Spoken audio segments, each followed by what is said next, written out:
The black SUV didn't belong in this neighborhood where chain-link fences sagged under their own weight, and asphalt cracked into patterns that resembled dried riverbeds. Its polished surface caught the afternoon sun like a mirror, reflecting the peeling paint of Grace's garage with such clarity that the contrast became almost obscene. The engine's purr was barely audible, a whisper of precision engineering that seemed to mock the rattling compressors and wheezing hydraulic lifts that formed the soundtrack of her daily work. Grace stood in her garage doorway with a wrench still hanging from her oil-stained fingers, watching the vehicle idle at the curb as if its driver was reconsidering this destination. The neighborhood had gone silent in that particular way that meant everyone was watching from behind curtains and half-closed blinds, recognizing expensive trouble even if they couldn't name its specific form. She'd seen luxury cars before, usually driven by people who'd taken a wrong turn and needed directions back to the highway. The driver's door opened with a sound so perfectly engineered it was almost inaudible, and a man emerged who carried himself like he'd never questioned whether a room would make space for him. His suit was charcoal gray, with the kind of subtle sheen that came from fabric most people couldn't pronounce, tailored so precisely it moved with him like a second skin. Everything about him spoke of control, from the measured way he scanned the street to the deliberate pace of his approach. Grace set the wrench on her workbench without taking her eyes off him, muscle memory guiding her hand to the exact spot, while her mind cataloged details with the same diagnostic precision she applied to failing transmissions. His shoes were leather, but not overly polished, expensive enough to signal wealth, but practical enough to suggest someone who occasionally remembered he had feet. The watch on his left wrist caught light for just a moment, revealing complications that probably cost more than her entire year's rent. He stopped 3 feet from her doorway, close enough for conversation but far enough to respect the boundary her posture created, and his eyes met hers with an intensity that felt like being X-rayed. Most people looked at her garage and saw poverty or potential, but his gaze suggested he was assessing something entirely different, weighing factors she couldn't begin to guess. When he finally spoke, his voice carried the slight rasp of someone who'd spent years issuing orders that were never questioned. "You're Grace Romano." It wasn't phrased as a question, though the statement somehow demanded confirmation through its certainty. His accent placed him as Chicago-born, but educated somewhere that had filed down the roughest edges without erasing them completely. The mechanic who rebuilt Antonio Russo's 1967 Alfa Romeo using parts you fabricated yourself because the originals don't exist anymore. She nodded slowly, wondering how this man knew about a job she'd completed 8 months ago for a regular customer who collected vintage cars in his retirement.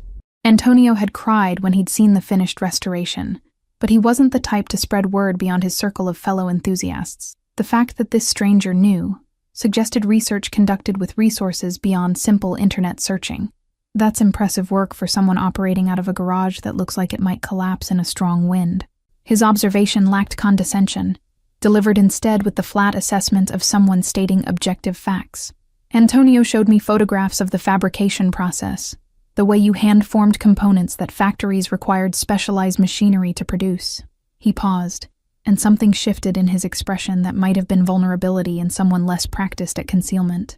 The passenger door opened then, and Grace's attention shifted to the young woman who emerged with movements so careful they seemed choreographed for maximum efficiency.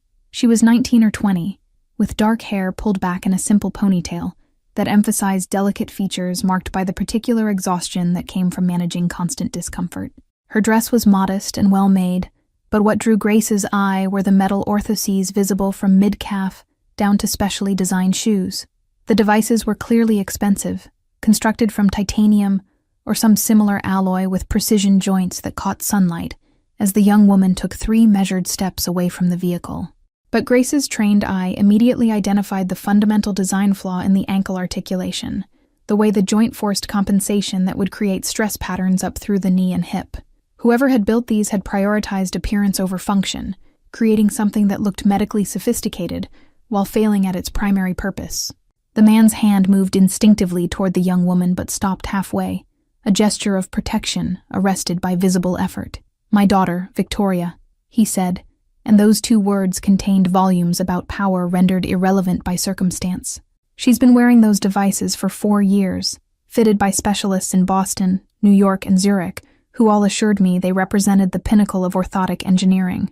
Victoria reached them with movements that demonstrated both determination and the careful calculation of someone who'd learned to budget energy across each day's required activities. Up close, Grace could see the slight asymmetry in her gait, the microscopic hesitation before each step that suggested pain managed rather than eliminated. Her eyes were steady, despite obvious fatigue, intelligent and observant in ways that medical professionals probably dismissed while focusing on her diagnosis. "I can walk," Victoria said, her voice quiet but clear, addressing Grace directly rather than allowing her father to speak for her. "But it feels like I'm fighting the equipment instead of being helped by it. Like every step requires convincing these devices to cooperate with what my body wants to do." She shifted her weight slightly, and Grace heard the faint metallic complaint of joints that weren't quite aligned with human biomechanics. Grace found herself analyzing the problem before consciously deciding to engage, her mind already breaking down the stress points and calculating alternative approaches to weight distribution and articulation. The orthoses were over-engineered in some ways, and criminally simplistic in others, designed by people who understood materials, but not the lived reality of bodies that needed to negotiate stairs, uneven sidewalks, and the 1,000 small adjustments required for actual human movement. She could see at least 6 modifications that would improve function without requiring exotic materials or complex machinery. "Those ankle joints are forcing you into a walking pattern that's probably creating problems higher up," Grace said, speaking directly to Victoria rather than her father. "The pivot point is too far forward, which means you're overcompensating with your knees every time you push off, and I'm guessing your lower back aches by afternoon from the cumulative stress of thousands of slightly wrong movements." Victoria's expression shifted from polite attention to something sharper, recognition lighting her features as if someone had finally described her exact experience after years of being told her discomfort was imaginary or inevitable. "The specialist said I needed to strengthen my core and adjust to the equipment's requirements," she said, and Grace heard the weight of dismissals delivered with medical authority behind those words. "They never suggested the equipment might need adjusting to me." The man, whom Grace was beginning to suspect was more than just wealthy, turned to look at his daughter with an expression that suggested he was hearing this complaint articulated clearly for the first time. His jaw tightened in a way that made Grace suddenly very aware that this was someone accustomed to solving problems through application of resources or pressure. But some problems couldn't be threatened or purchased into submission, which appeared to be a lesson he was still learning. "Can you fix them?" The question came from him, but his eyes moved to Victoria as he asked it, seeking permission, or perhaps forgiveness for hoping again after what must have been numerous disappointments. "Not adjust or optimize, but actually fix them so my daughter can walk without pain, the way those specialists promised and failed to deliver despite charging fees that could fund a small hospital?" Grace looked at the orthoses again, then at her garage with its collection of salvaged tools and improvised equipment that represented 15 years of solving problems through ingenuity rather than resources. She thought about Antonio's Alfa Romeo, about the engine block she'd repaired last month for a single mother's minivan, using techniques she'd invented because the official service manual assumed access to tools she couldn't afford. Every successful repair had started with someone else's failure, and her willingness to approach the problem from an angle that disrespected conventional wisdom. "I'd need to take measurements and understand exactly how Victoria moves, not how medical charts say she should move," Grace said, already mentally inventorying which tools she'd need and which techniques would translate from automotive work to human biomechanics. The specialists who built those probably worked from scans and theoretical models, but metal doesn't care about theory, it only responds to actual force and stress patterns. She gestured toward her workspace, where an engine block sat partially disassembled, each component laid out with surgical precision on clean shop towels. The man's eyes narrowed slightly, assessment shifting into something that might have been skepticism, or the particular caution of someone who'd been disappointed by confident promises before. "You're comparing my daughter's medical equipment to car parts," he said, and Grace couldn't quite read whether that was objection or observation. His hand moved to his jacket's inner pocket, a gesture so automatic it seemed unconscious, though he stopped before actually reaching for whatever he kept there. "I'm saying that both require understanding how components interact under real-world stress rather than controlled conditions," Grace replied, meeting his gaze without the deference he probably expected from someone whose entire business occupied less space than his vehicle. "An engine can pass every diagnostic test in the shop, but fail on the highway because manuals don't account for how actual drivers accelerate or the specific grade of hills in their commute." She pointed at Victoria's orthoses, where sunlight revealed wear patterns on the metal that told stories of compensatory movements. Those devices were built for a theoretical patient, not for her. Victoria had moved closer to the workbench during this exchange, her attention caught by the organized chaos of Grace's diagnostic process. The engine components were labeled with handwritten tags that noted not just part names, but specific observations about wear patterns and stress fractures. "You document everything," Victoria said, picking up one of the tags with careful fingers that suggested she understood the importance of not disturbing someone else's organizational system. "Like you're learning from each problem instead of just fixing it and moving on." "Every failure teaches you something if you pay attention," Grace said, appreciating that Victoria had noticed a detail most people missed. That valve cover cracked because the owner's son was revving the engine cold every morning, creating thermal stress that standard maintenance schedules don't anticipate. She retrieved a battered notebook from the workbench's single drawer, its pages filled with sketches and calculations that represented her real education. "I started keeping records after I rebuilt a carburetor perfectly, according to specifications, but it still ran rough because the manual assumed sea-level air pressure, and I'm working in Chicago." The man reached into his jacket again, this time completing the motion to withdraw a leather wallet that probably cost more than Grace's best toolbox. "I should clarify who I am before we continue this conversation," he said, extracting a business card with the slow deliberation of someone handling a weapon. "My name is Matteo De Luca, and I'm aware that my reputation might precede me in certain circles." He extended the card, which Grace accepted with grease-stained fingers that left slight smudges on its pristine surface. The card identified him as CEO of De Luca Capital Holdings, which Grace recognized as one of those corporate entities that appeared in news articles about real estate development and business acquisitions. But the way he'd phrased his introduction, the careful specificity of certain circles, suggested activities beyond what got printed in the business section. She'd grown up in this neighborhood, had learned to recognize the particular kind of power that operated through phone calls rather than contracts, and suddenly the expensive car and the aura of controlled danger made different sense. "I don't care about your reputation," Grace said, setting the card on her workbench without reading the details. "I care whether I can help Victoria walk without pain, and whether you're going to interfere with my process because you're used to controlling outcomes through money or pressure." She crossed her arms, aware that this was probably the first time in years someone had spoken to Matteo De Luca with anything approaching directness.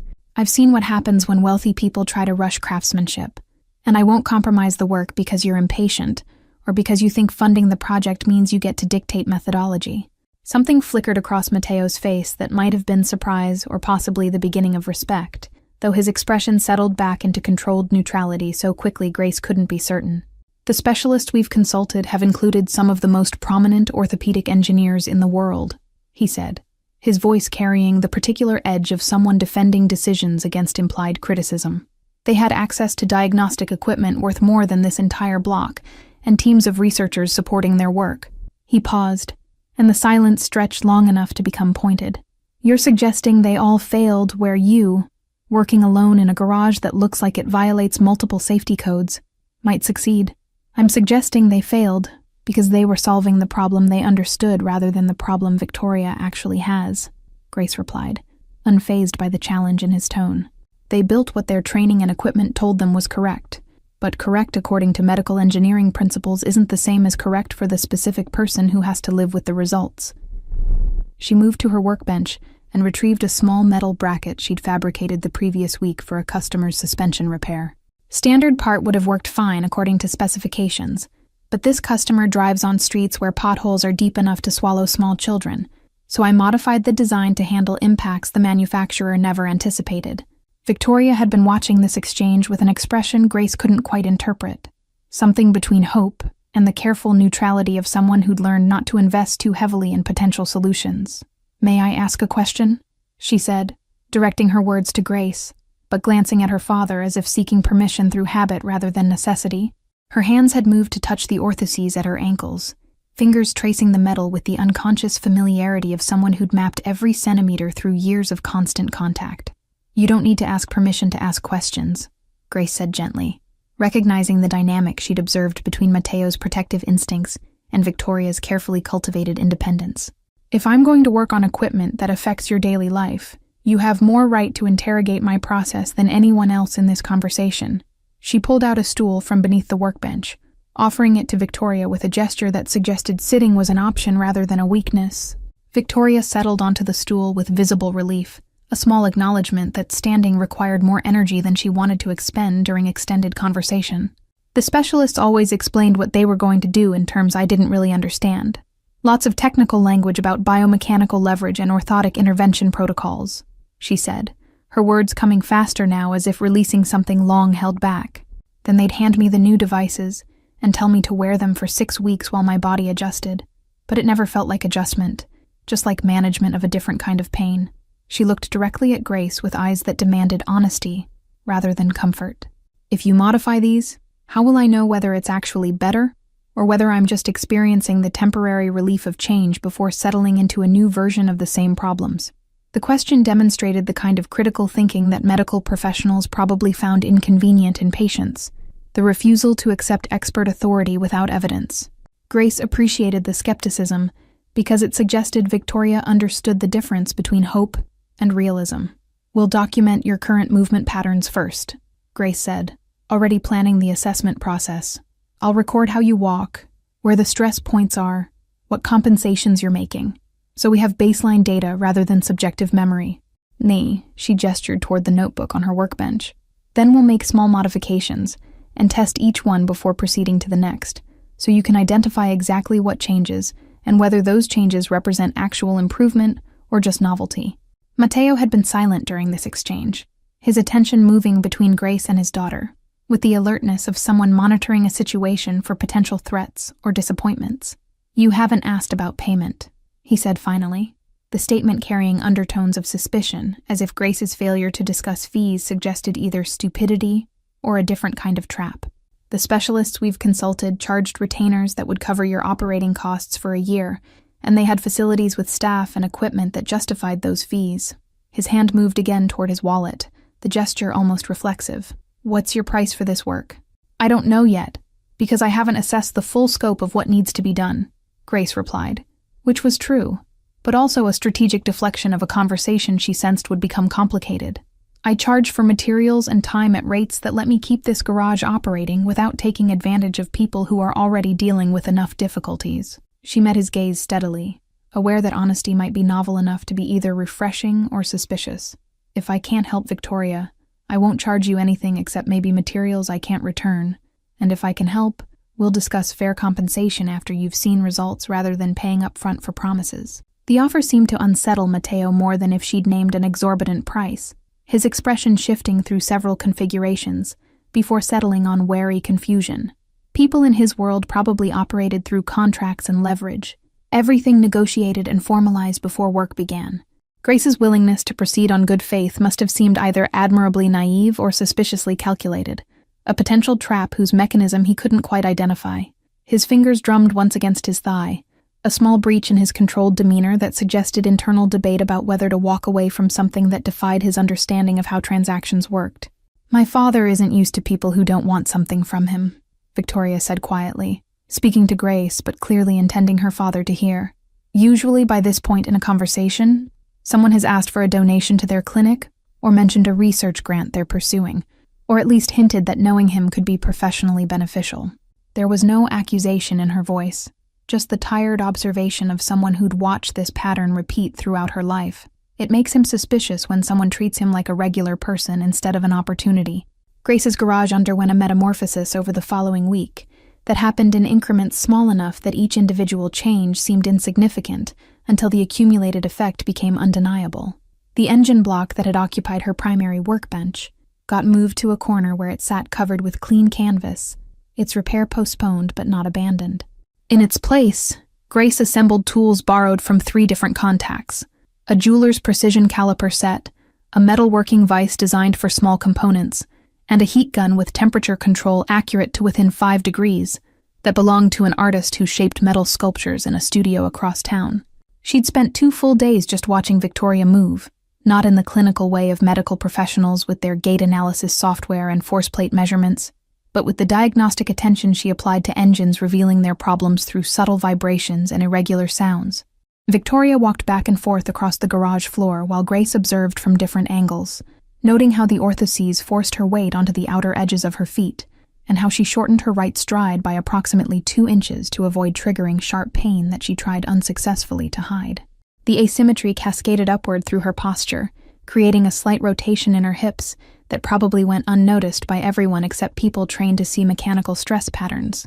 On the third day, Grace had Victoria stand still while she measured and photographed the orthoses from every angle, her hands moving over the metal with the same careful attention she'd give to a cracked engine block that might shatter under pressure.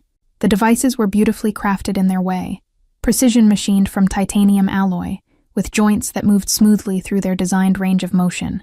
But designed range and necessary range diverged in critical ways, particularly at the ankle where the dorsiflexion was limited to 15 degrees when Victoria's natural walking pattern required closer to 22 degrees, based on Grace's observations. That 7-degree deficit forced compensations that rippled through every step like a misaligned wheel, creating vibration that destroyed suspension components over time. Victoria participated in this assessment process with an attentiveness that suggested she was memorizing every detail, asking questions about what Grace was measuring and why each angle mattered.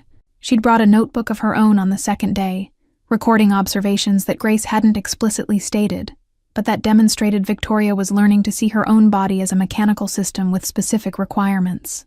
"The pain in my lower back gets worse after I've been walking on concrete versus carpet," Victoria mentioned during one measurement session, making a connection between surface compliance and stress distribution that medical professionals had apparently never explored with her.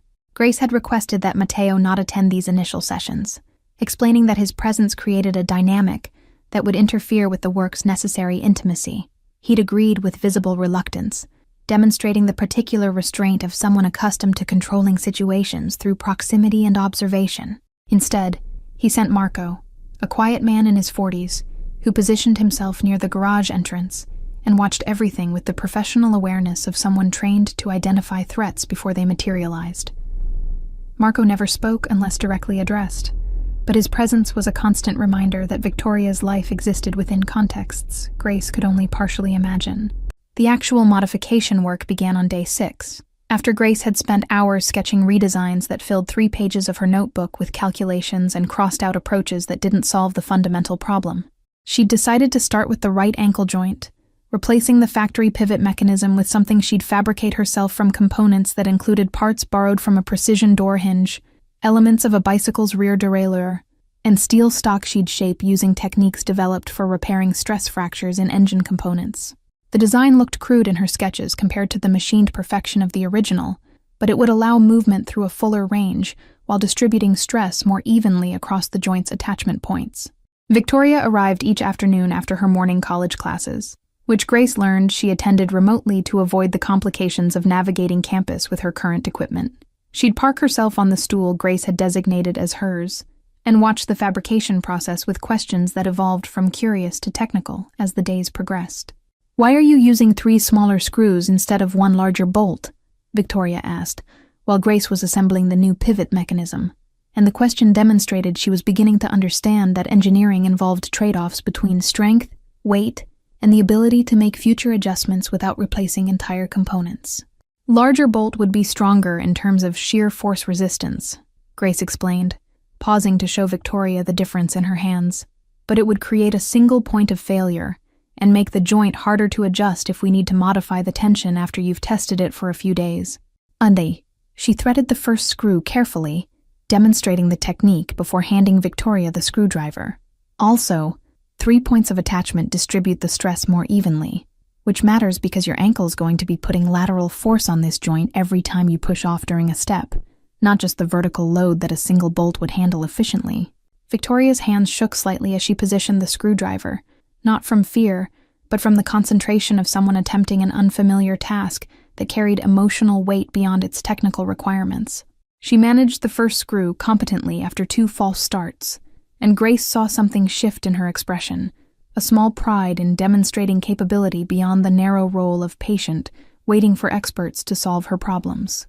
The second screw went faster, Victoria's confidence building with each successful turn until the mechanism was assembled through effort she could claim as partially her own. The installation required removing Victoria's right orthosis completely, which meant she had to sit with her leg extended while Grace worked, the asymmetry of 1 bare foot and 1 still braced creating vulnerability that Victoria managed with determined composure. Grace had expected the skin beneath to be marked by pressure points and irritation, But Victoria's care routines had apparently prevented the worst damage, even if they couldn't eliminate discomfort. The flesh showed the subtle indentations of long-term compression, a topographical map of where the device had pressed against her body for years, reshaping her through constant contact. Fitting the modified joint required precision that had Grace working for 90 focused minutes without pause, aware that misalignment of even a millimeter could transform improvement into new injury. She'd fabricated custom attachment brackets that would distribute pressure more broadly than the original design's narrow contact points, using techniques she'd developed for mounting aftermarket parts to vehicles whose frames weren't designed to accommodate them. Victoria watched the process in silence, broken only by occasional questions, and Grace appreciated that she didn't fill the space with nervous conversation or apologies for taking up time. When Grace finally secured the last connection and carefully flexed Victoria's ankle through its range of motion, the joint moved with a smoothness that the original equipment had never achieved despite its expensive precision. The modification added approximately 3 ounces to the overall weight, but the improved biomechanical efficiency should more than compensate for that minor increase. The real test is how it performs under load, Grace said, offering her hand to help Victoria stand. We'll start with just standing and shifting weight. See how it feels compared to your left side. Then progress to walking only after you're confident the joint is responding predictably. Victoria gripped Grace's hand with surprising strength and rose carefully, her expression cycling through concentration, surprise, and something that might have been cautious hope as she settled her weight onto both feet. It feels different, she said after a moment, and Grace heard the effort to describe sensory experience that didn't map to familiar categories. Not necessarily better or worse yet, just different in a way that doesn't immediately hurt, which is unusual enough to be disconcerting. She shifted her weight from left to right and back, micro-movements that tested the new joint's response to force from various angles. Grace watched the modified ankle's behavior with the same focused attention she'd give to a rebuilt engine during its first test run, looking for unexpected stress points or movement patterns that suggested her calculations had missed something important. The joint articulated through Victoria's weight shifts, without the slight catch that had characterized the original, moving through its range with fluid efficiency that suggested the additional degrees of freedom were being utilized naturally. Try lifting your right heel while keeping your toes on the ground, Grace instructed, wanting to test the dorsiflexion that had been limited before. Don't force it. Just see how far the movement wants to go without resistance from the equipment. Victoria's heel lifted smoothly through an arc that would have been impossible with the original joint configuration, her ankle flexing to perhaps 20 degrees before she stopped the motion voluntarily, rather than hitting mechanical limits. The surprise on her face was immediately replaced by something fiercer, an expression Grace recognized from her own mirror after successfully completing a repair that everyone else had deemed impossible.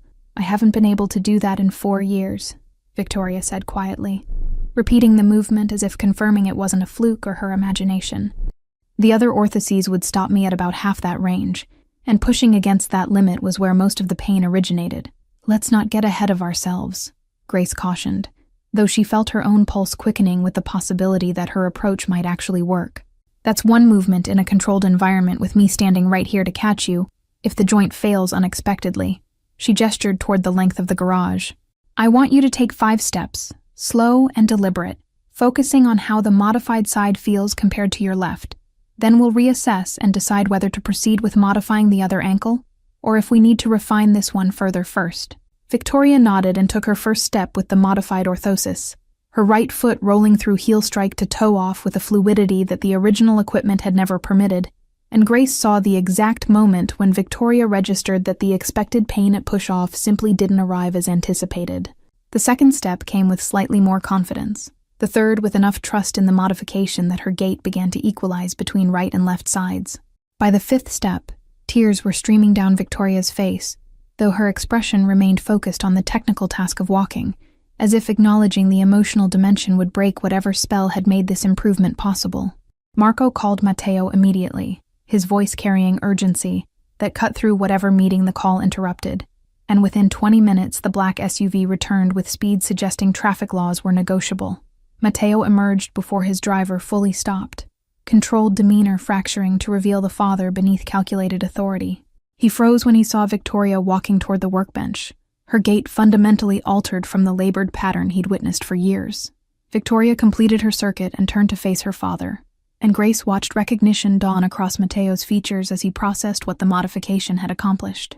His hand rose toward his face in a gesture that might have become covering his mouth, but he arrested the movement and let his arm drop.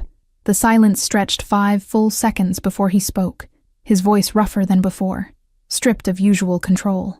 "Show me again," Mateo said, emerging as request rather than command, a reversal of the dynamic that probably characterized most interactions.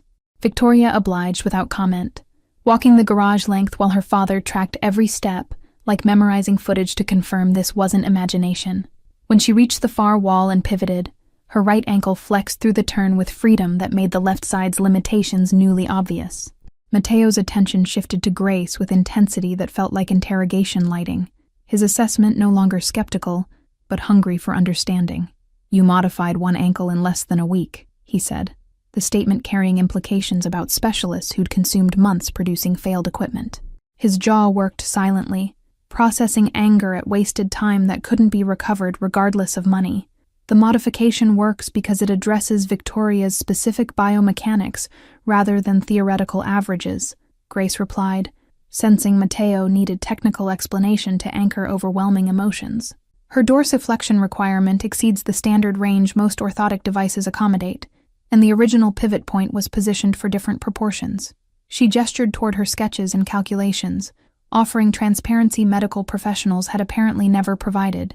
Victoria sat on her stool to rest, and Grace noticed she wasn't favoring her unmodified side, the way she had during previous visits.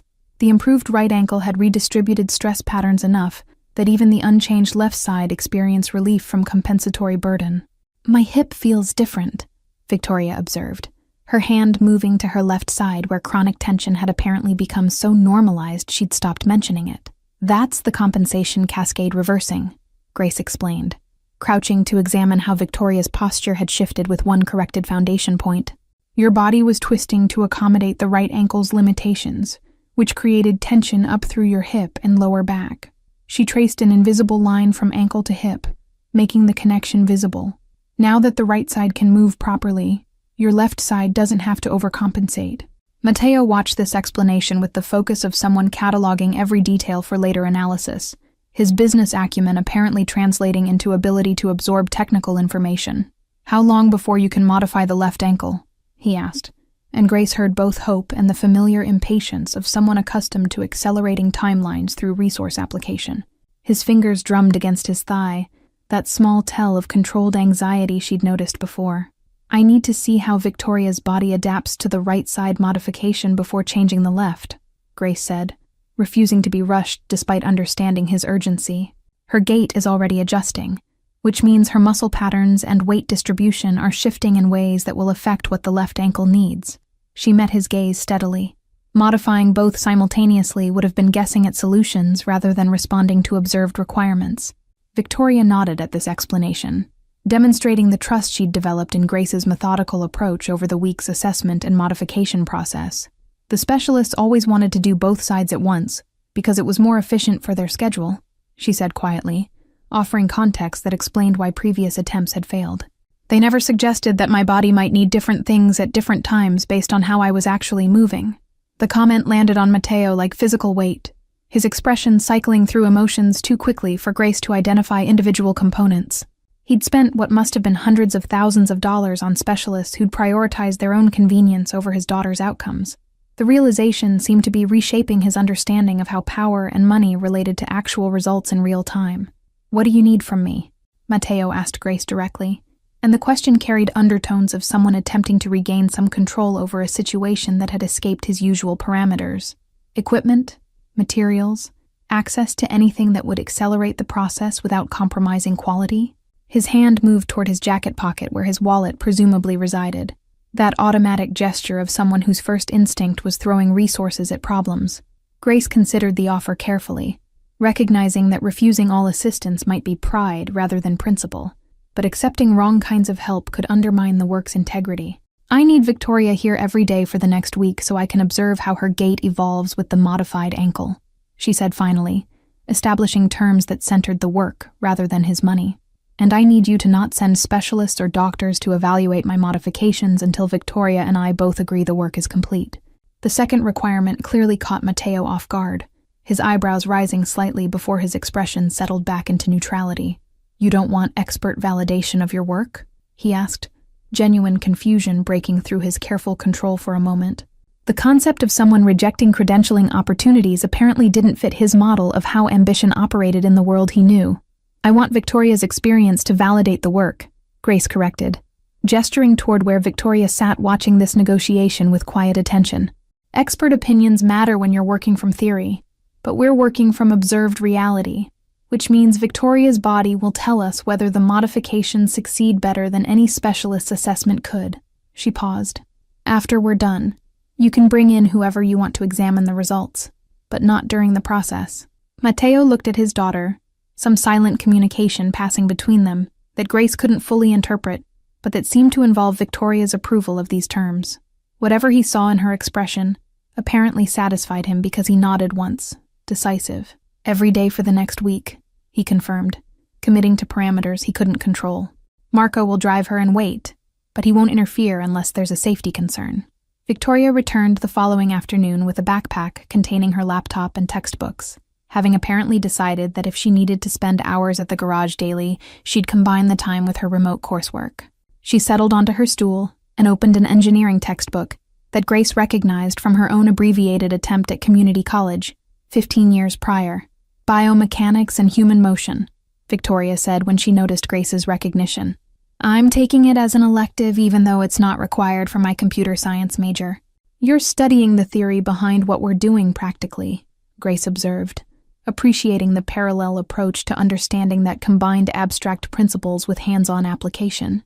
"That textbook probably has charts showing the standard ranges of motion we've been exceeding with your modification." She wiped her hands on a shop rag and moved closer to see which chapter Victoria had opened. The page showed diagrams of ankle joints with angles marked in degrees, the kind of standardized anatomical illustration that medical device manufacturers probably used when designing orthotic equipment.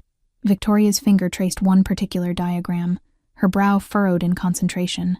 "According to this, the ankle should dorsiflex between 10 and 20 degrees during normal walking," she read aloud.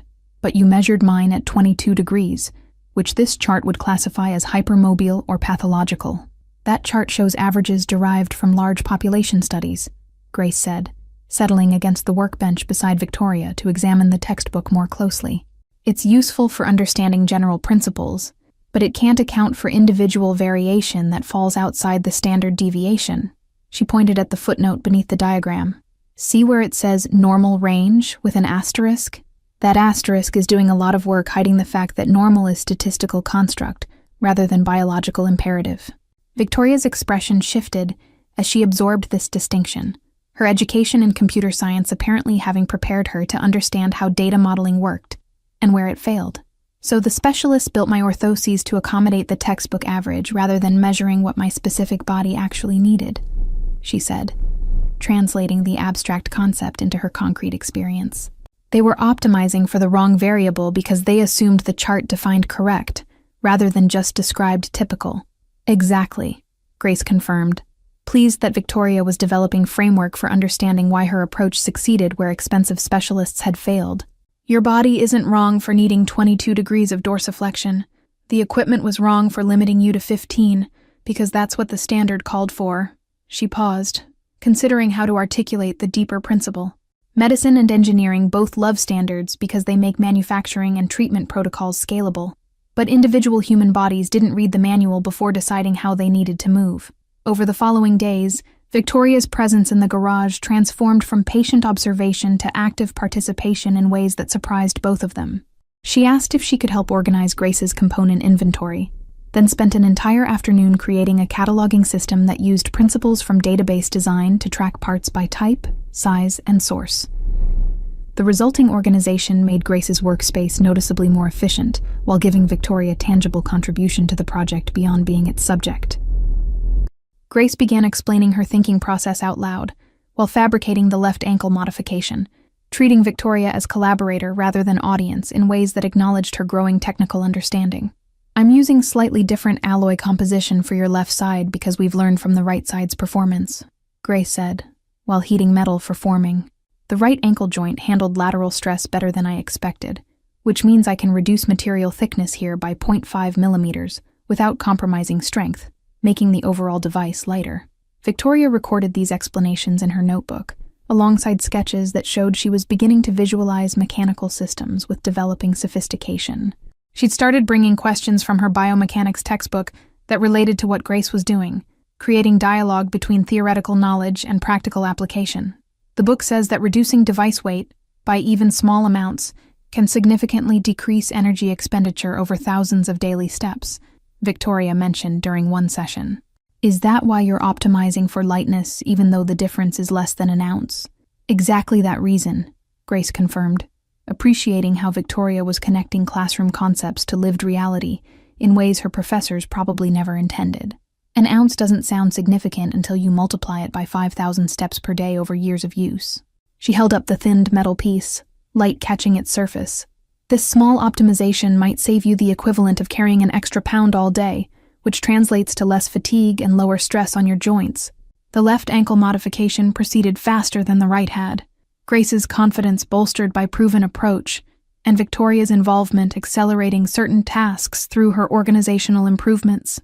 But Grace maintained the same methodical care, refusing to rush steps that required precision, even as Matteo's daily phone calls to Marco suggested growing impatience with the timeline.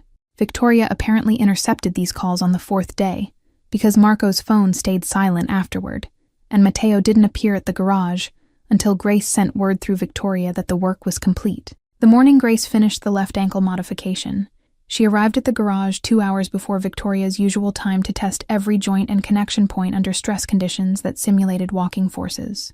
She'd fabricated a simple rig from weighted springs that let her cycle the ankle through flexion thousands of times, while monitoring for stress fractures or connection failures that might not appear during initial installation.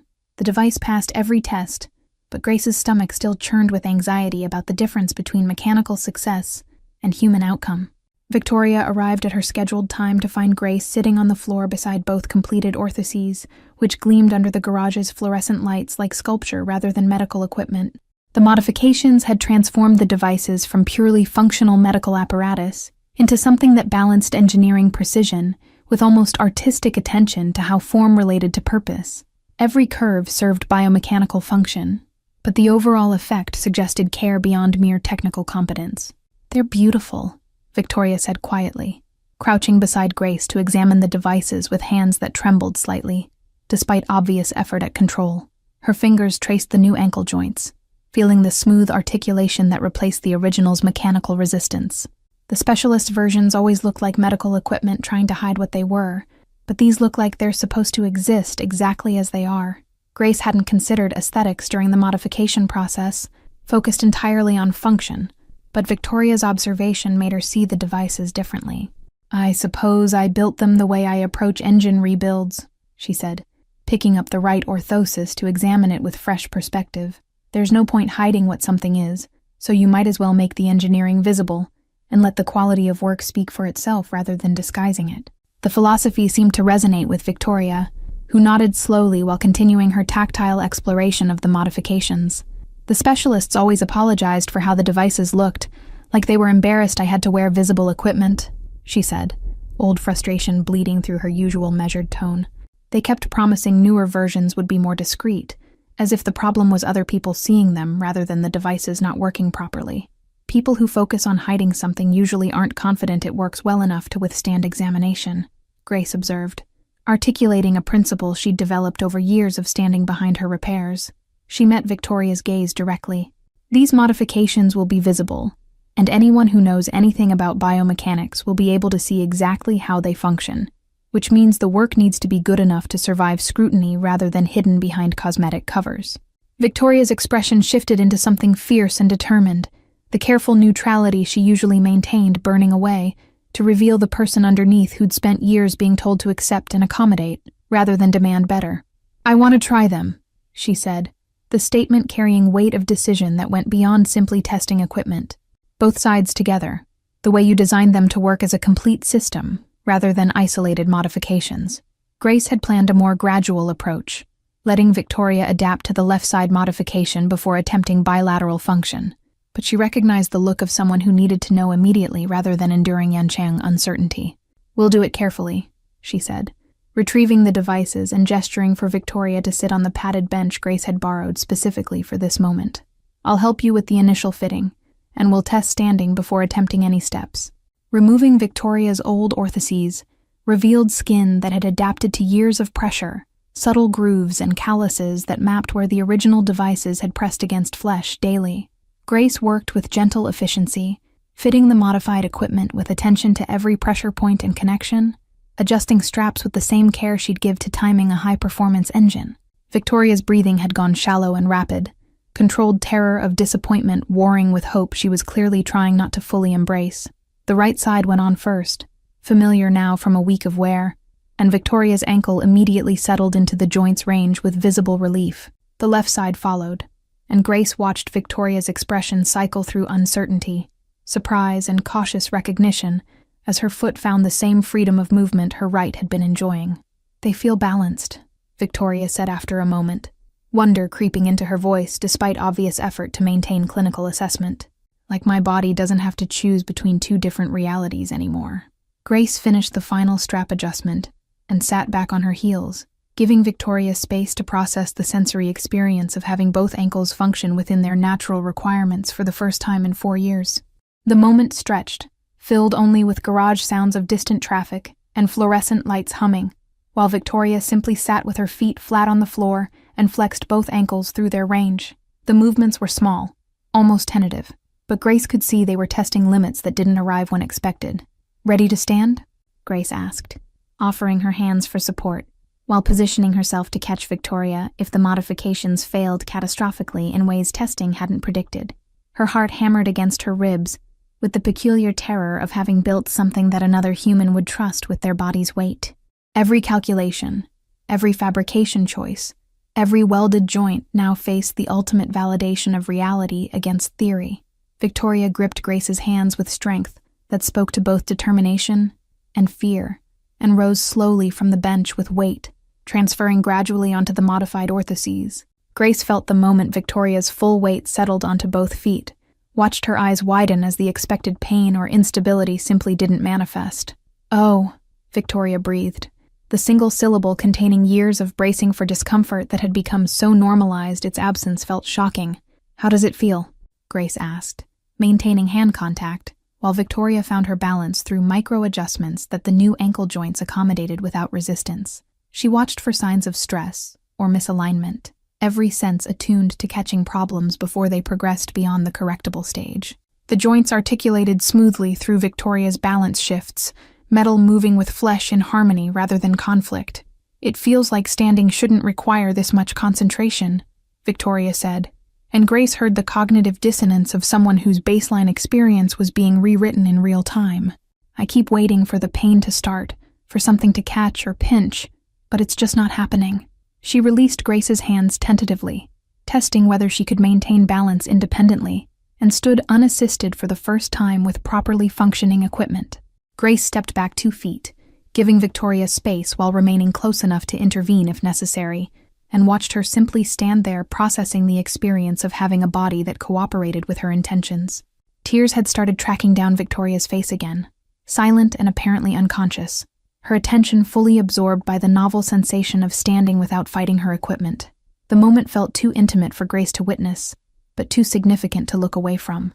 "I want to walk," Victoria said, after perhaps 30 seconds of standing, her voice carrying the particular determination of someone who'd decided to push through fear rather than give it space to grow.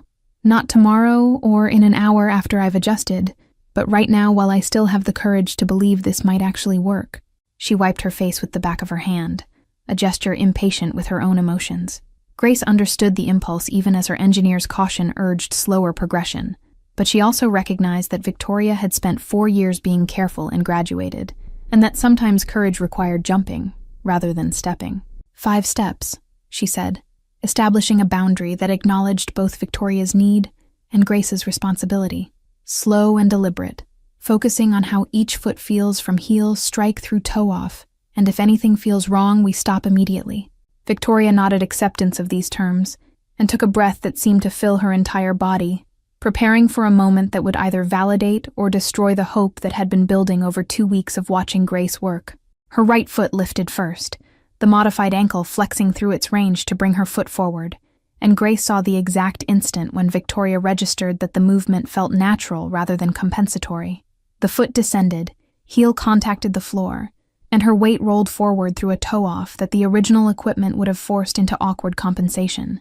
The left foot followed with less hesitation, Victoria's confidence building with each successful element of the gait cycle, and suddenly she was walking with a fluidity that made the previous week's right-side-only improvement look preliminary by comparison. Both ankles worked in concert now, distributing force and adapting to her natural movement patterns, rather than imposing external constraints. Grace tracked her across the garage floor, noting how Victoria's posture was already shifting, her hips leveling, and her spine straightening as compensation patterns unwound. By the third step, Victoria's face had transformed into an expression Grace had never seen from her before, joy so pure and uncomplicated, it seemed to make her younger, stripping away the careful control she'd maintained throughout their interactions. The fourth step came with a laugh that sounded surprised by its own existence, and the fifth step carried her into a pivot that let her turn and face Grace with eyes that held wonder mixed with disbelief. "They work," Victoria said unnecessarily, stating the obvious because sometimes reality needed verbal confirmation before the mind would accept it. Grace felt her own eyes burning with tears she refused to let fall, maintaining professional composure through sheer will, even as her chest tightened with the particular satisfaction of having solved a problem that mattered beyond mechanical function. "They work," she confirmed, her voice rougher than intended. "How do they feel compared to what you've been experiencing? Be specific about any discomfort or unexpected sensations so we can address them." "Everything feels wrong because nothing hurts," Victoria said, the paradoxical statement perfectly capturing the cognitive adjustment required when baseline expectations got fundamentally altered. "My brain keeps sending warnings about pain that should be happening at each step, but the signals aren't arriving, so there's this strange disconnect between anticipation and reality." She took 3 more steps, experimenting with different speeds and weight distributions. "My lower back feels loose in a way I'd forgotten was possible. Like tension I didn't even know I was carrying is just dissolving." The technical assessment was exactly what Grace needed, confirming that the modifications were functioning as designed while revealing secondary effects that validated her biomechanical analysis. "That's the compensation cascade unwinding," she explained, watching Victoria continue to explore her new range of movement.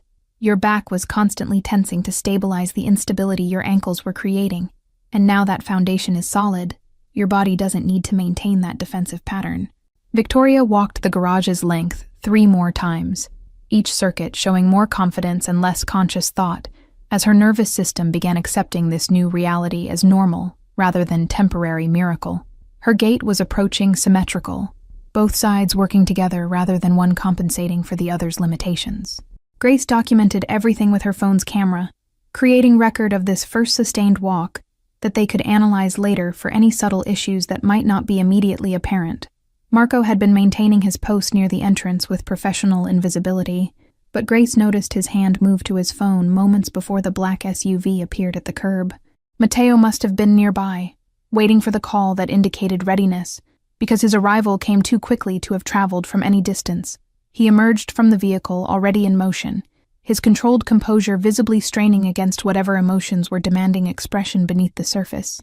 He stopped in the garage entrance, framed by the doorway's rectangle of sunlight that made him a silhouette for a moment, before his eyes adjusted to the interior lighting. Grace watched his gaze find Victoria, who was mid-stride across the workshop, watched him process what he was seeing with the particular stillness that preceded major emotional breaches. His hand rose to his chest, fingers spreading over his heart, as if he could physically contain whatever was expanding inside his ribcage. Victoria completed her walk and turned to face her father, and Grace saw something pass between them that needed no words, a communication built on years of shared struggle and disappointed hopes that made this moment's reality almost impossible to accept. "Hi, Dad," Victoria said simply, the casual greeting incongruous against the magnitude of what she was demonstrating just by standing there balanced and pain-free. Grace finished the modifications. Matteo tried to speak, his mouth opening and closing twice before any sound emerged, and when it finally did, his voice had been stripped of every bit of careful control that usually characterized it. "Show me," he managed, the request emerging as something between command and plea, and Grace heard the breaking happening in real time behind those two words. His hands had begun trembling, visible even from across the garage, body betraying emotions his face was still trying to contain. Victoria walked toward her father with steps that demonstrated the modification's success more effectively than any technical explanation could, her gait showing the natural rhythm that had been absent for years. Mateo's eyes tracked every movement with intensity that went beyond attention into territory of memorization, as if he was burning this moment into permanent memory against the possibility it might somehow be taken away. His jaw worked soundlessly, throat moving with swallows that suggested he was fighting back the full force of his reaction. She stopped 3 feet from him, close enough that he could see the new ease in her posture, the absence of the micro-grimaces that pain had etched into her habitual expressions. "It doesn't hurt," Victoria told him, articulating the simple fact that medical specialists with prestigious credentials and expensive facilities had never managed to deliver.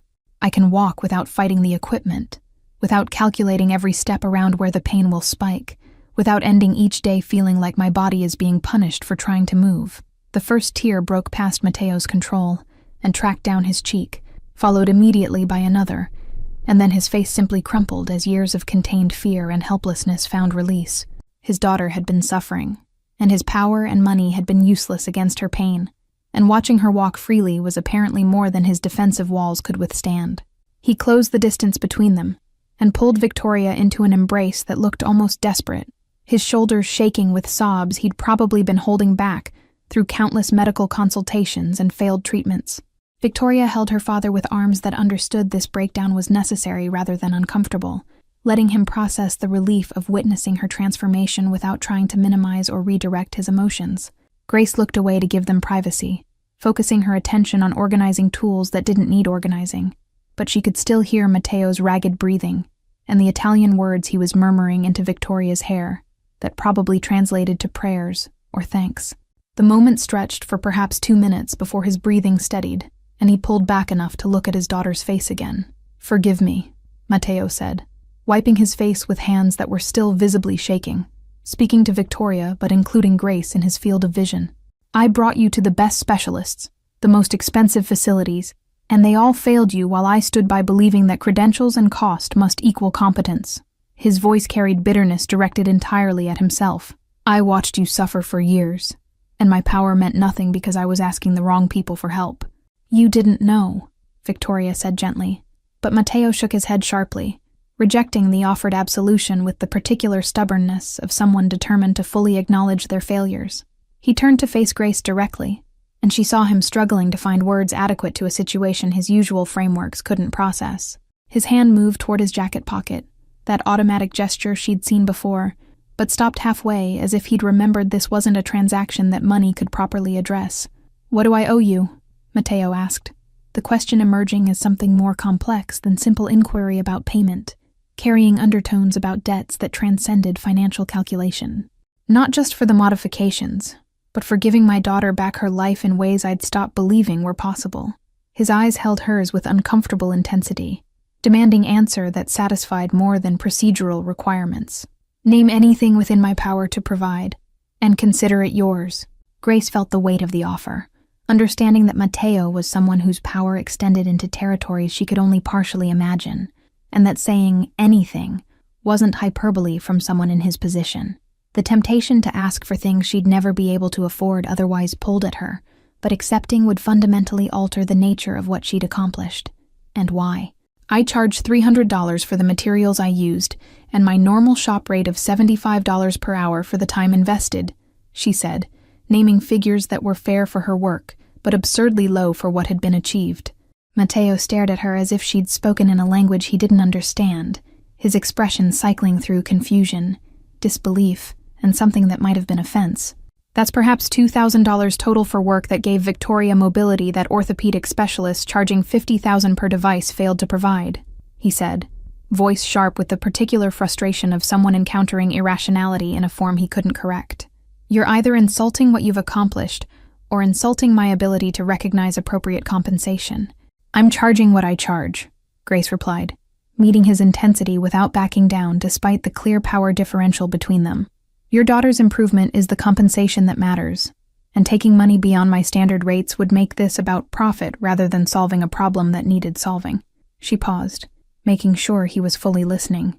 If you want to do something meaningful with your gratitude, find other people who need help that conventional systems are failing, and make sure they can access someone willing to approach their problems from new angles. The suggestion landed differently than Grace expected, Mateo's expression shifting into something calculating as his business mind apparently engaged with the concept of systematic intervention, rather than individual transaction.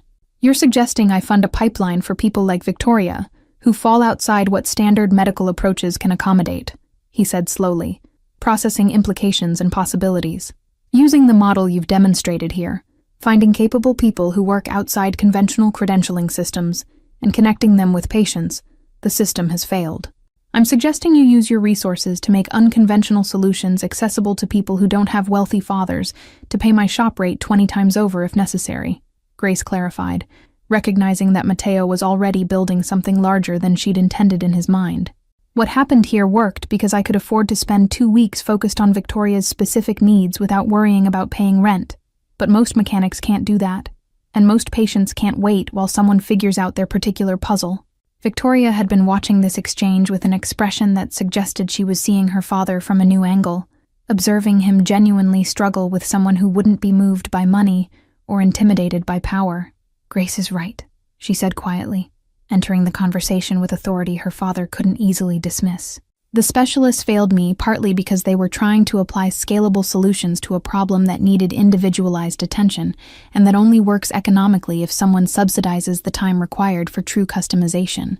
Mateo looked between his daughter and Grace, clearly unused to being in situations where he wasn't the person defining terms, and Grace saw the moment something fundamental shifted in how he was processing this interaction.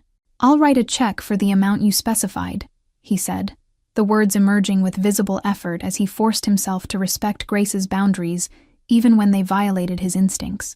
"And I'll establish a foundation that funds work like yours, connecting skilled people operating outside traditional systems with patients who need exactly that kind of unconventional thinking."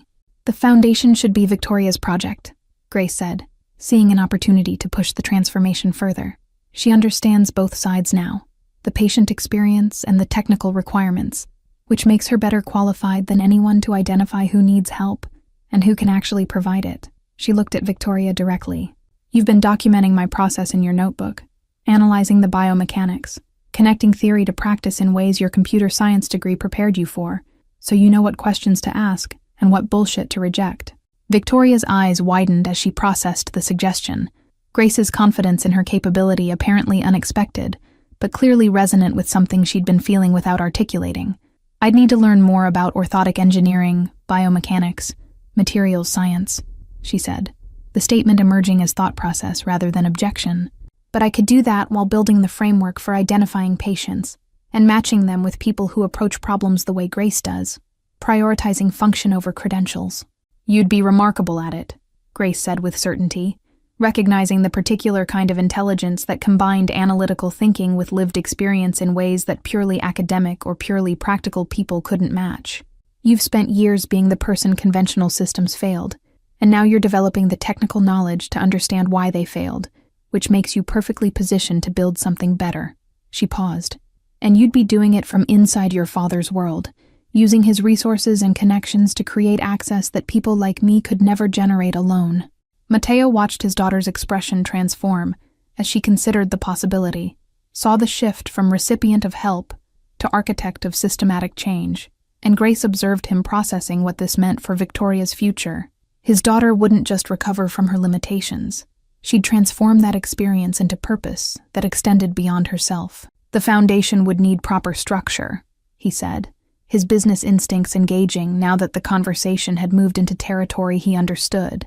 "Legal framework, vetting processes, outcome metrics that ensure we're actually solving problems, rather than just redistributing resources to charismatic failures. I can help design the technical evaluation criteria," Grace offered, recognizing that Mateo's insistence on structure wasn't about control, but about effectiveness, ensuring that good intentions translated into actual results. "I know what questions separate people who can truly innovate from people who just think conventionally, but with different tools." She glanced at Victoria.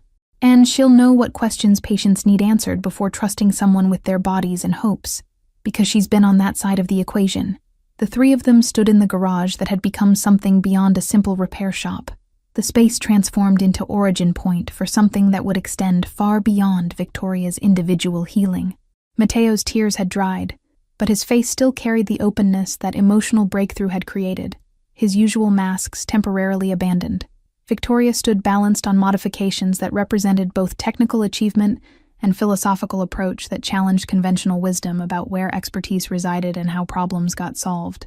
Word spread through channels Grace didn't fully understand. Patients appearing at her garage with stories of failed treatments, and specialists who'd stopped returning their calls. The first was a construction worker whose knee brace created more problems than it solved, prescribed by orthopedists who'd never asked what movements his actual job required. Grace modified the hinge mechanism using principles she'd developed for Victoria, and he returned 2 weeks later with a job foreman who had similar issues with ankle support that prevented him from climbing scaffolding safely. Mateo's foundation took shape with surprising speed, Victoria transforming from patient to administrator, with the particular intensity of someone who'd found purpose that aligned perfectly with capability. She'd converted a notebook habit into a comprehensive database that tracked patient needs, available craftspeople, and outcome metrics that measured success through functional improvement rather than compliance with medical standards. Her computer science background made her unnaturally good at identifying patterns across cases that seemed unrelated on surface examination.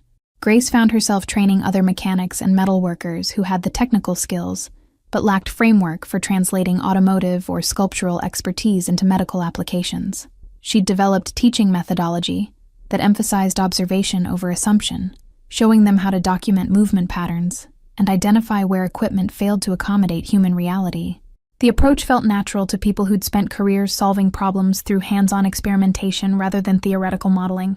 The garage had become too small for the volume of work arriving, but Grace resisted Mateo's offers to relocate her into proper facility with staff and equipment budgets that made her current setup look like child's play. Something essential would be lost in translation to institutional setting, the intimacy and focus that came from working in space where every tool had history and purpose. Instead, she accepted funding for 2 shipping containers converted into additional workspace that preserved the garage's essential character while expanding capacity. Victoria visited weekly now rather than daily, her university schedule consuming time that had previously been spent watching Grace work, but their relationship had evolved beyond teacher-student into something more collaborative.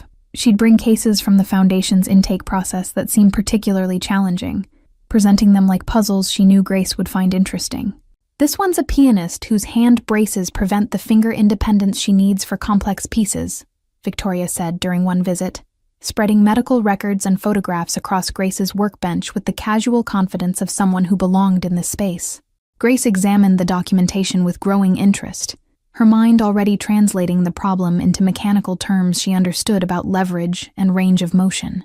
The braces were designed to stabilize joints affected by early arthritis, but they'd been built with typing or daily living activities in mind, rather than the extreme precision and speed that piano performance demanded.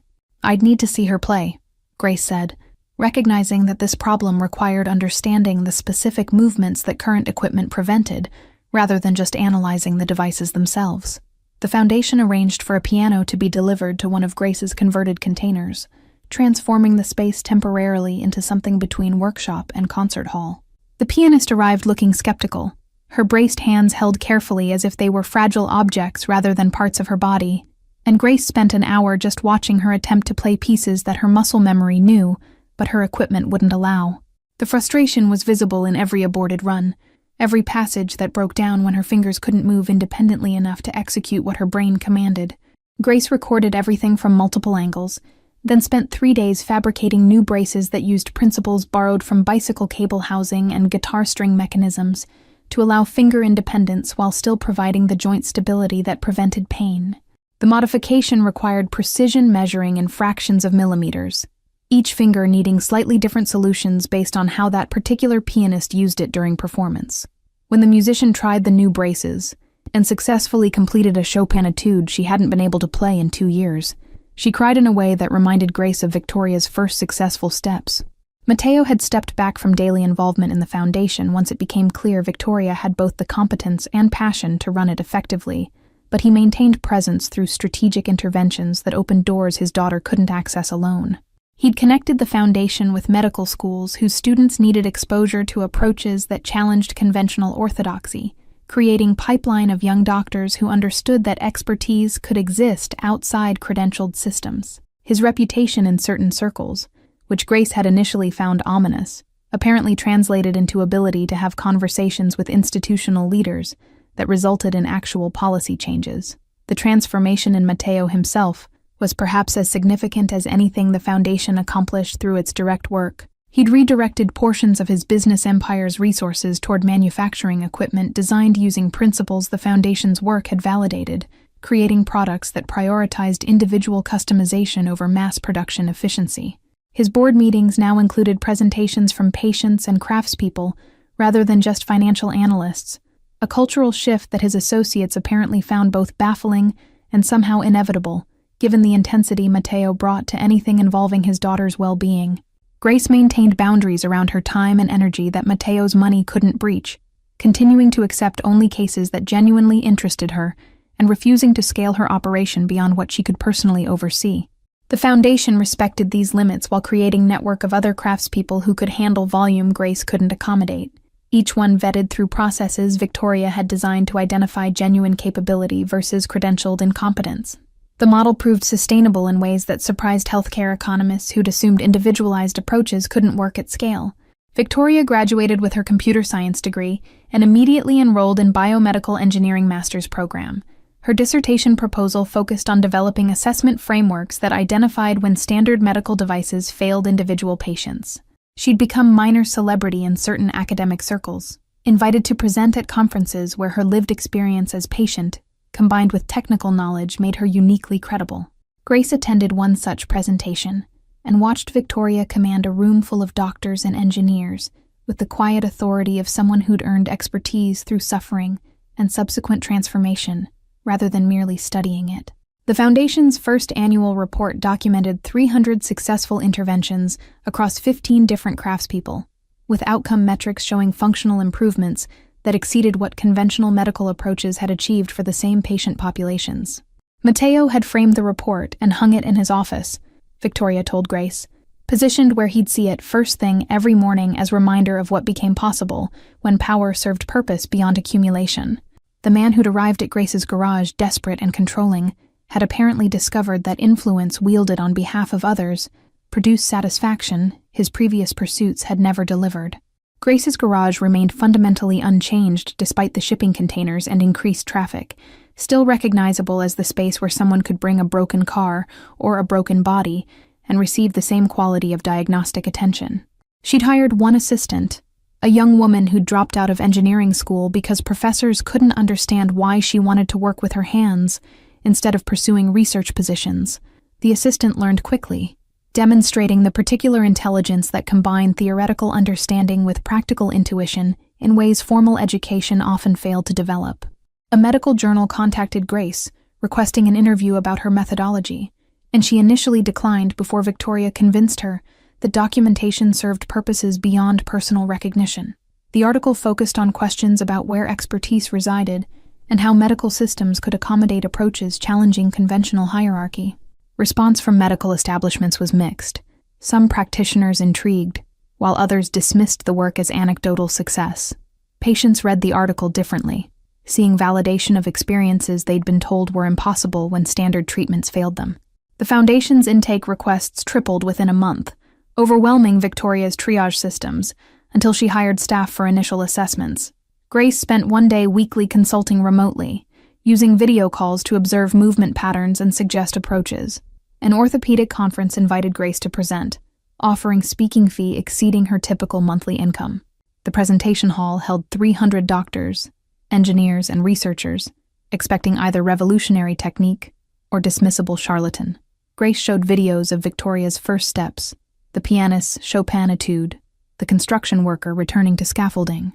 The question session revealed the chasm between Grace's approach and conventional medical thinking. "You're essentially practicing medicine without a license," one surgeon said, hovering between accusation and confusion. Grace had anticipated this and prepared response that Victoria helped refine. "I'm practicing mechanical engineering on devices that interface with human bodies," Grace replied calmly. "I'm not diagnosing or prescribing. I'm observing how equipment fails to accommodate the specific human using it. She paused. If modifying a brace requires medical license, so should manufacturing one. The logic caught her questioner off balance, and several audience members nodded. Another hand rose, belonging to younger doctor whose body language suggested genuine curiosity. How do you determine when a problem exceeds your capability? She asked. Grace appreciated the nuance, recognizing someone who understood defending alternatives didn't require rejecting all conventional wisdom. I start by asking what existing equipment should accomplish, and whether it's actually accomplishing that for this specific person. She pulled up a slide showing her assessment checklist. The presentation's reception was positive enough that 2 medical schools invited Grace to conduct workshops for students. She accepted on condition Victoria co-teach, recognizing her perspective as patient and administrator, provided context Grace couldn't deliver alone. The workshops became annual events, gradually shifting how some students thought about treatment protocols. Matteo attended from the back row where he thought he was inconspicuous, though his suit and Marco's presence marked him as different. He approached afterward with expression Grace read, as pride mixed with recognition. You made them uncomfortable in exactly the right ways, he said quietly. Victoria watched from the front row, recording on her laptop while tracking social media responses. You're trending in orthopedic circles, she told Grace afterward, showing debate about credentialing versus competence filling her phone screen. Some hate what you represent, but smart ones are asking right questions. The Foundation's work attracted healthcare policy researchers interested in cost-effectiveness analyses comparing individualized craft interventions to standard medical device prescriptions. Preliminary data suggested Grace's approach, despite requiring more time per patient, actually cost less overall when accounting for failed treatments. Matteo quietly funded the research through channels keeping his involvement invisible. Grace returned to Chicago and her garage with relief, the conference experience valuable but exhausting. She'd been away 3 days, and her workbench had accumulated projects pulling her attention back into practical work. A teenager's arm brace needed adjustment, an elderly man's walker required modification, and someone had dropped off leg prosthetic. The prosthetic represented new territory since Grace had primarily worked with braces and orthoses rather than replacement limbs, but mechanical principles looked familiar enough for confident attempt. She photographed it and sent images to Victoria with questions about prosthetic expertise in the Foundation's network. Within an hour, Victoria had connected her with Seattle prosthetist, experimenting with similar customization approaches. They spent 2 weeks exchanging designs remotely, building prototype that combined both their expertise. The patient who'd dropped off the original prosthetic returned for fitting and walked out with improved gait. Grace added the prosthetist to her informal network of specialists she could consult when cases exceeded her individual expertise. This collaborative approach became foundation principle that Victoria formalized into consultation protocols, ensuring craftspeople could access expertise without compromising individualized attention. The network grew organically, specialists recommending others whose approaches aligned with Foundation's philosophy. 2 years after Victoria's first steps with modified orthoses, Grace received a call from a journalist working on documentary about healthcare innovation and wanted to feature the Foundation's work. She'd declined similar requests before, protective of her privacy, and skeptical of media's tendency to sensationalize or simplify complex stories. But this journalist had spent months researching and demonstrated understanding that went beyond surface-level inspiration narratives. Grace agreed on condition that Victoria be central to the story rather than herself, recognizing that her role was ultimately just catalyst for transformation that extended far beyond one mechanic's garage. The documentary crew spent a week filming at the garage, capturing Grace's process with patient who'd been living with poorly fitted back brace that created more problems than it solved. They recorded assessment, fabrication, testing, and final fitting across multiple days, showing the methodical care that separated effective modification from hopeful tinkering. The patient's relief when the adjusted brace actually supported her spine without creating pressure points made for powerful footage that required no dramatic narration to convey its significance. Victoria's segments were filmed at the Foundation's modest office, where she walked viewers through the database systems she'd built for tracking patients and craftspeople, explaining the vetting process that separated capable innovators from well-meaning amateurs. She spoke about her own experience with clinical detachment, until the interviewer asked her to describe her first steps with Grace's modifications, and suddenly the professional distance dissolved into raw emotion that made clear this work was personal before it became systematic. Grace gave me my body back, Victoria said simply. tears streaming down her face despite obvious effort at composure. And now we're trying to do that for everyone the system has failed. Mateo's interview happened in his office, surrounded by evidence of legitimate business empire that the documentary was careful to present, without emphasizing the less conventional aspects of his influence. He spoke about watching his daughter suffer while specialists failed her, about the helplessness of having resources that couldn't solve the problem that mattered most. "I thought I understood power," he said, voice thick with emotion that 2 years hadn't diminished. "But power means nothing when your child is in pain and you can't fix it."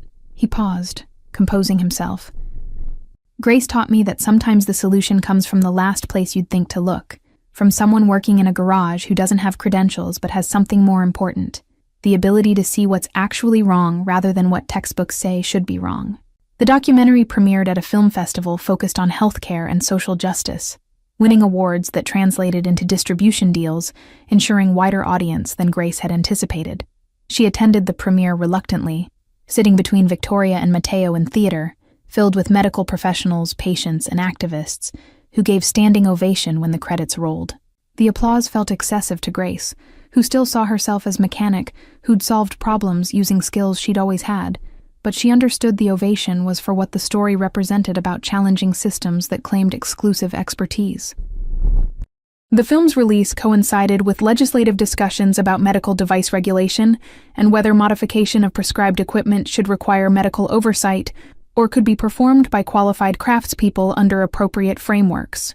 Victoria testified before a state committee considering the question, presenting data from the Foundation's 2 years of operation, showing safety records that matched or exceeded conventional medical device success rates. Her testimony, combined with patients sharing stories of being failed by standard approaches, proved persuasive enough that the committee recommended pilot program allowing licensed craftspeople to perform equipment modifications under physician supervision. Grace's garage became destination for medical students doing rotations focused on understanding how patients experience their prescribed equipment in daily life rather than controlled clinical settings. She'd adapted to the teaching role with same pragmatic competence she brought to everything, showing students how to observe rather than assume, and how to distinguish between problems that needed medical intervention and those requiring mechanical solutions. One student's reflection paper noted that watching Grace assess a patient taught him more about diagnosis than his entire third-year coursework had, a comment that got circulated among faculty who were trying to reform medical education. Mateo's business empire had quietly become major manufacturer of customizable medical equipment, using principles the Foundation's work had validated to create devices that could be adjusted for individual patients, rather than forcing bodies to accommodate standardized designs. The products cost marginally more to produce but generated fewer returns and warranty claims because they actually worked for the people using them. His board had resisted initially, arguing that customization didn't scale efficiently, but profitability data eventually convinced them that solving problems correctly the first time was better business than generating repeat customers through chronic failure. Victoria's master's thesis became a published book that medical and engineering schools assigned to students learning about patient-centered design and the limitations of standardized solutions. She dedicated it to Grace, with inscription that read, "For the mechanic who saw what doctors missed, and who taught me that expertise lives in unexpected places." Grace kept a copy on her workbench, occasionally opening it when patients asked how she'd learned to do this work, showing them that sometimes the best validation comes from the people whose lives you've changed, rather than institutions granting credentials. The Foundation had expanded to cover 17 states, with a network of 43 craftspeople who'd been vetted through Victoria's rigorous assessment process and trained in documentation methods that allowed outcome tracking across the distributed network. Each craftsperson maintained their independence and individual approach while contributing to collective knowledge base that grew with every case. Grace reviewed difficult cases monthly via video conference, offering guidance that drew on her expanding experience with how mechanical principles applied across different types of equipment and conditions. A major medical journal published a study comparing outcomes for patients who'd received Foundation interventions versus those treated through conventional medical device channels, finding that the Foundation's approach produced superior functional improvements at lower overall cost, despite requiring more individualized attention per case. The study's authors were careful to note that the Foundation's success depended on rigorous vetting of craftspeople and couldn't be replicated by simply allowing anyone to modify medical equipment. But the data challenged assumptions about whether standardization necessarily served patients better than customization. Grace had modified her garage's sign to include orthotic modifications below the original auto repair text, acknowledging that her business had evolved while maintaining roots in mechanical work that paid most of her bills. She still preferred working on cars because engines didn't carry emotional weight of human suffering, but she'd accepted that her skills served purposes beyond what she'd originally imagined. The variety kept the work interesting, her mind shifting between automotive and biomedical problems with the same diagnostic framework applying to both. Victoria stopped by on a Tuesday afternoon without appointment, something she rarely did anymore given her schedule running the foundation and pursuing doctorate in biomedical engineering. She was walking with a smoothness that still occasionally surprised Grace despite 2 years of evidence that the modifications had produced lasting improvement rather than temporary relief. "I have news," Victoria said, settling onto the stool that was still designated as hers. "The prosthetic company in Seattle wants to license the ankle joint design you developed for collaborative project, and they're offering licensing fee that would let you work exclusively on cases that interest you, rather than having to take every job that comes in for financial reasons." Grace set down the wrench she'd been holding and gave Victoria her full attention, recognizing that this offer represented a decision point about what direction her work would take. Licensing the design meant releasing control over how it got used, trusting that the company would maintain the individualization principles that made it effective, rather than mass-producing something that lost essential character in translation to scale. But it also meant the design could help people she'd never meet in places she'd never go, extending impact beyond what her hands could accomplish alone. "What do you think I should do?"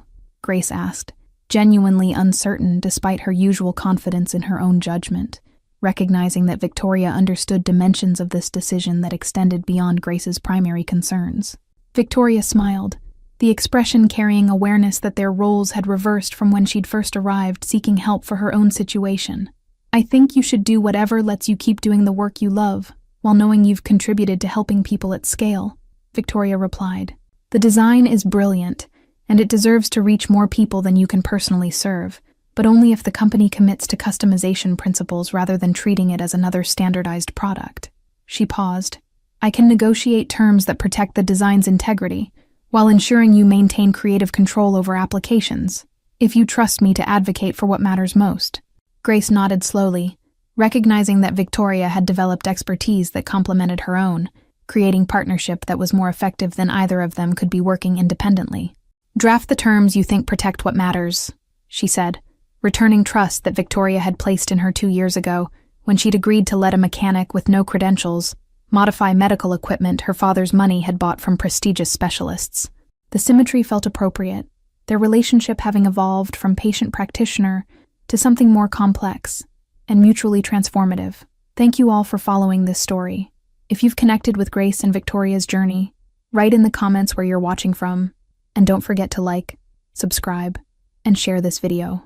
Your support matters and helps us continue bringing you stories about ordinary people doing extraordinary things through skill, compassion, and the courage to challenge systems that claim exclusive expertise.